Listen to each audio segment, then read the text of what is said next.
One of the things that a lot of people in general talk about and look at, and rightfully so, sometimes demonize, I'll say, is sugar, right? Refined sugar in general. That's a big one. And we intake so much, but I don't want to harbor on that because I feel like we know that's bad. And we'll just throw that out there. Like, don't eat lots of sugar, like sodas, all that crap. Like, stop, cut it out. Not good for you, not good for gut microbiome, for everything. It's bad. But then you get into sugar substitutes and you start to say, okay, what are we looking at here? Because people sometimes think, okay, I'll go to sugar-free things. And those will be usually chemical substitutes, aspartame, Splenda type things, which I'll let you answer whether that's good or bad. But when you look at sugar substitutes, what do you avoid and what do you go for? Right. I mean, most sugar substitutes I avoid just because it can disrupt your microbiome in your gut. And I think having a healthy gut is key to really like having healthier appetites, not getting weird cravings.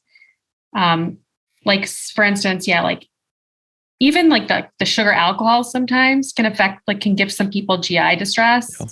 And if they're not like non-GMO, they could be made from genetically modified corn. Some of them, I think it's like erythritol, and that's in a lot of like keto friendly foods or low carb breads. I've seen that in a lot.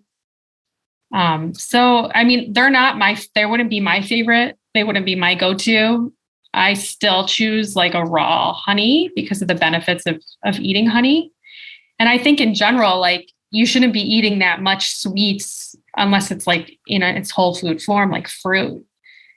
So if you are eating that much and needing a substitute like stevia or erythritol or monk fruit, like you're probably not going to be nourishing yourself. Like you're not going to be eating the most nutrient dense foods if that's the case.